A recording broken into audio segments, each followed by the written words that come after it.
Have you ever noticed how quiet the house can get sometimes? The kids are grown, the phone doesn't ring as often, and you're left with more time than you ever expected. At first, that silence can feel loud, almost uncomfortable. But then something shifts. That quiet starts to feel like a warm cup of tea in the early morning. Peaceful. Still. Just you and your thoughts. And that's when it hits you. Being alone isn't what you thought it was. It's not loneliness. It's not sadness. It's space. Space to breathe.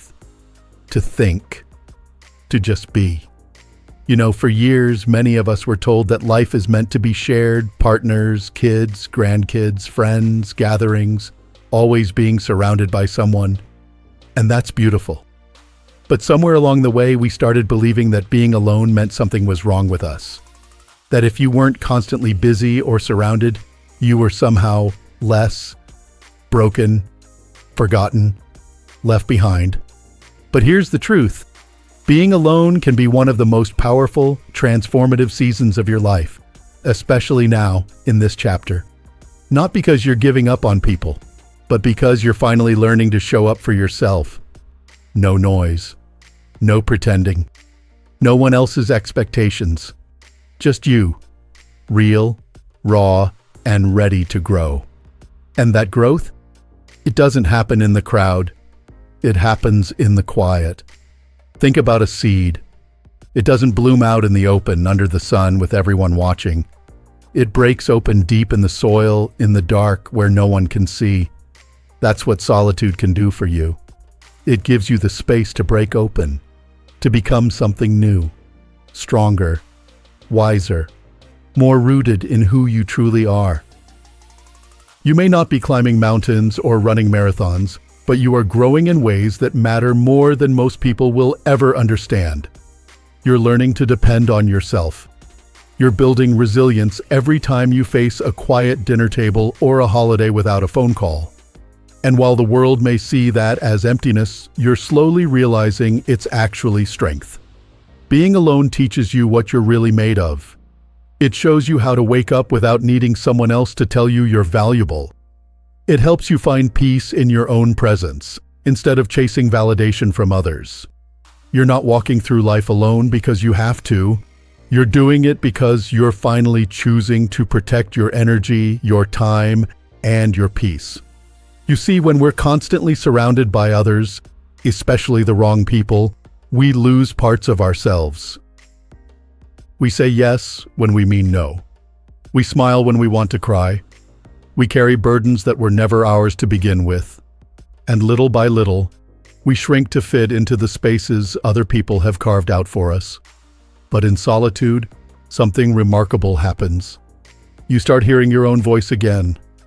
That little whisper inside that remembers your dreams. That recalls who you were before the world told you who you had to be. Maybe you used to paint, or write, or dream about opening a tiny garden shop. Maybe you just wanted peace, a small place to call your own, with nothing but morning light and a good book. Well, here's your chance to go back to that, to rebuild, to remember. And the beauty is, you don't need anyone's permission anymore. And let's talk about clarity for a moment. How often do we ignore what we feel because we're afraid of what it means? We stay in situations that drain us because we think it's better than being alone. But when you finally give yourself that space, real, uninterrupted space, you begin to see the truth. Who supported you? Who drained you? What you tolerated? What you deserve? You start seeing clearly not just where you've been, but where you want to go. That's what solitude gives you. Clarity, focus, direction. It's like cleaning a foggy mirror. For the first time in a long time, you can see your own reflection, without the smudges of everyone else's opinions or expectations clouding the image. And yes, there are days when the silence feels heavy. When you wish someone would just call, show up, remember. That's normal. You're human. But don't confuse that momentary ache with weakness. It's in those moments you build the kind of strength that can't be shaken, the kind of resilience that carries you through storms. Because here's the truth that many people won't tell you. The strongest people aren't the ones who are always surrounded.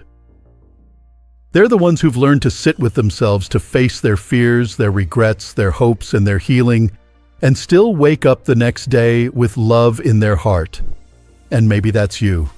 Maybe you're waking up each morning not because someone's calling you or because you have a packed calendar, but because you're finally living on your own terms.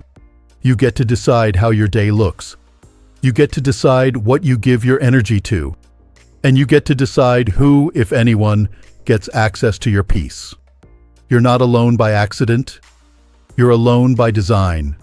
Life, or maybe even God, has cleared the space around you, not to punish you, but to prepare you. Because sometimes the greatest blessings come when everything else is stripped away. You're learning to walk into a room without needing to be seen. You're learning to find joy in your own laughter. You're learning that your presence, your calm, grounded, powerful presence, is enough. And that, my friend, is the beginning of something beautiful. You've made it through the noise, through the expectations, through the years of being everything to everyone. And now, you've stepped into something most people spend their whole lives avoiding: being alone. But here's what they don't realize.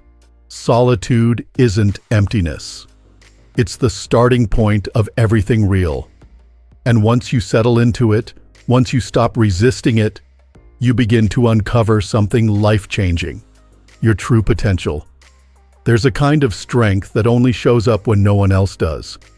The kind you build on the mornings when you get up, make your coffee, stretch your back, and carry on. Not because anyone's watching or applauding, but because you've learned to be dependable for yourself. That's a quiet kind of power. No fireworks, no fanfare, just you becoming stronger, little by little, day by day. You see, in solitude, your spirit sharpens. Without constant distraction, your thoughts settle like stirred-up water finally calming down. You stop reacting and you start responding. You begin to notice the things that actually matter.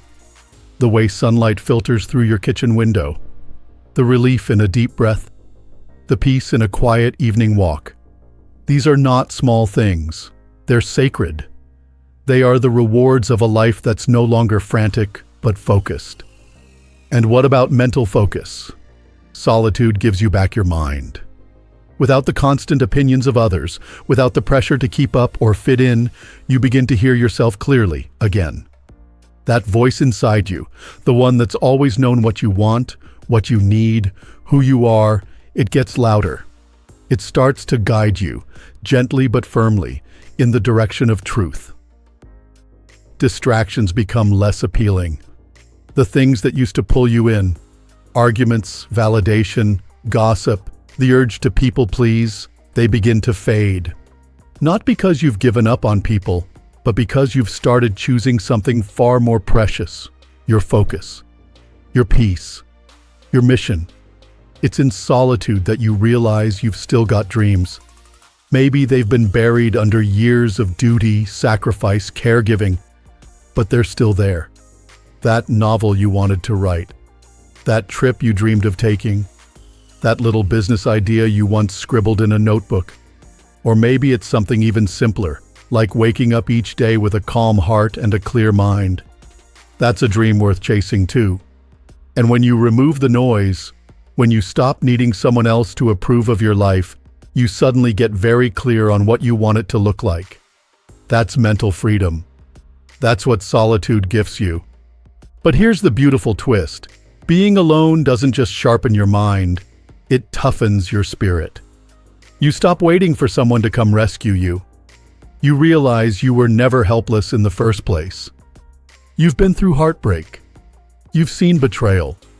You've weathered disappointments and grief and long nights where you questioned your worth. And yet look at you now. Still here, still standing, maybe even stronger than before. This isn't just survival. This is transformation. And it happens quietly. Nobody sees the hours you spend sorting your thoughts. Nobody sees the way you talk to yourself kindly when you're feeling low. Nobody sees the little promises you keep to drink more water, to go for a walk, to read that book you've been meaning to. But those small acts, they build something unshakable. They build you. You've likely spent most of your life taking care of everyone else, putting yourself last, making sure others had what they needed even when it cost you your own peace. That's admirable. But now, this season, this one's for you. Not selfishly, not angrily, but intentionally, because you've earned it. And maybe you're wondering, what if I get used to being alone? What if I stop needing others so much? My friend, that's not something to fear. That's something to celebrate. Because when you are whole by yourself, any relationship you enter becomes a choice, not a lifeline. You're no longer looking to be rescued. You're simply choosing to walk with people who honor your path, not distract you from it. You don't need a crowd to feel important. You don't need a busy calendar to feel purposeful. Your value isn't in how many people surround you, but in how deeply you've learned to be okay with yourself. And once you start building that mental toughness, you notice it everywhere. You notice how little things don't rattle you like they used to. How you handle stress with a deeper breath instead of a sharp tongue. How you respond to disappointment with grace, not desperation. That's not weakness. That's wisdom. You no longer beg for clarity from those who confuse you. You no longer explain your peace to people who live in chaos. You no longer need to be needed. You're not here to be everyone's emergency contact. You're here to live a meaningful life, your life. And if some people drift away, that's okay. Not everyone is meant to walk this part with you. And the ones who are, they'll respect your quiet. They'll admire your growth. They'll meet you in your strength, not your suffering. So don't shrink to fit someone else's comfort. Don't dull your shine to keep someone else from feeling small. And don't apologize for stepping away from anything or anyone that pulls you out of alignment with who you're becoming. This is your time to build. Quietly, intentionally, powerfully. Because when the world is noisy and the path feels lonely, that's when you know you're getting closer to something real. Somewhere along the way, you realize this season of solitude isn't just a pause between relationships or an in-between phase. It's a sacred process. One that's helping you rediscover the parts of yourself that were forgotten, buried under years of responsibilities, obligations, and noise. You're not just learning to live alone. You're learning to live fully, with yourself. And there's something remarkable about that. Because the more time you spend in your own company, the more clearly you begin to see. The masks come off. The need to impress fades. You stop performing and start listening to your heart, your gut, your dreams. You begin to understand what truly fills you and what quietly drains you. That's self-discovery. It's not always dramatic or sudden. Sometimes it looks like sitting in your chair and staring out the window, realizing that for the first time in a long time, your breath feels unforced. Sometimes it sounds like silence, but inside there's a conversation happening between who you were, who you are, and who you're becoming. You start asking deeper questions. Not who likes me, but do I even like who I've become? Not what should I do today to stay busy, but what does my soul actually need right now? And these questions, they're not easy, but they're real. And they lead to answers you can't find in the noise of other people's lives. When you're alone, you stop mimicking the habits of others. You no longer follow routines just because that's what everyone does. You don't need to dress a certain way, speak a certain way, or believe a certain thing just to feel accepted. You begin to unlearn the false definitions of success, happiness, and even love that you were taught to chase. Instead, you define those things for yourself. Maybe success now means peace of mind. Maybe happiness looks like a garden, a book, a handwritten letter. Maybe love is no longer about sacrifice, but about shared peace, shared growth. The old version of you might have been afraid to be alone. But the new you, the you that's emerging from the quiet, you're starting to understand that being alone isn't something to survive. It's something to embrace. And what a powerful thing that is. Choosing yourself, not out of bitterness, not out of resentment, but out of love. For too long, you may have waited for someone else to choose you, to see you, to understand you. But now, you've become the one who sees yourself. You've become the one who listens. You've become the one who shows up. That's not loneliness, that's wholeness. And once you taste that kind of wholeness, you stop settling. You stop chasing people who treat your presence like it's optional. You stop over-explaining your worth to those who don't even value themselves. You let go of those old, tiring cycles that kept you running in circles, hoping, waiting, shrinking. Now you stand, calm, grounded, self-respecting. And from that place, you live differently. You move differently. You begin to make choices that don't just look good on the outside, but feel right on the inside. You prioritize your health, not because someone told you to, but because you want to feel good. You protect your sleep, your space, your peace, because they're no longer optional. They're sacred. You pray or meditate or walk in the early morning, because those quiet moments are where you connect with something bigger than yourself, where the answers come not with a bang but with a whisper, where you feel grounded, even when life feels uncertain. You're no longer asking for permission to rest, to say no, to take your time. You're giving yourself what others couldn't. And in doing so, you begin to heal, not just from what was done to you, but from what you did to yourself in trying to be everything to everyone. Let's not pretend this path is always easy.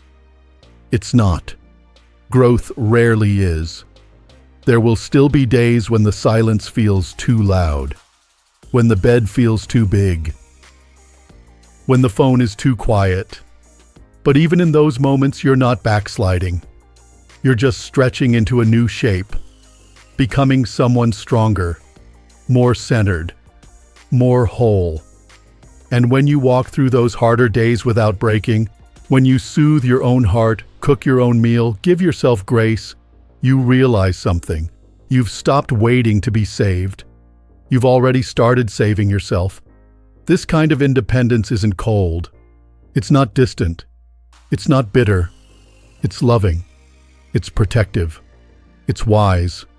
It's what happens when you learn that your energy is sacred. That not everyone deserves access to it. That your time here is too precious to spend convincing anyone of your worth. So instead of chasing connection, you attract it.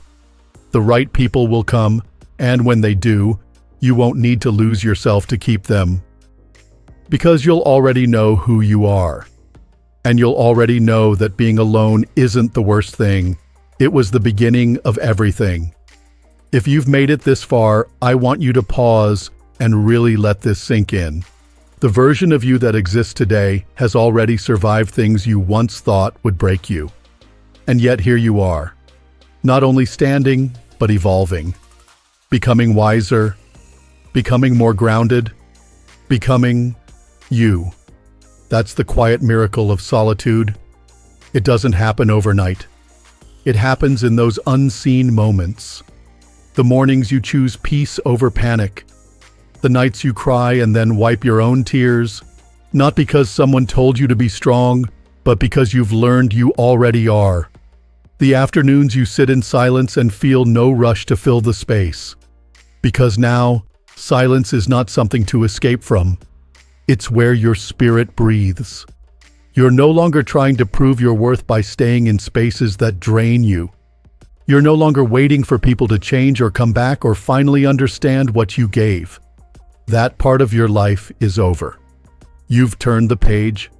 Now it's about protecting your peace, honoring your journey, and choosing yourself without apology. Because here's the truth that so many people miss. Being alone by choice is one of the most powerful acts of self-respect there is. It says, I will not settle. It says, I deserve to be seen and loved fully, even if that means I have to walk alone until the right people come. It says, I am enough, even without applause or company.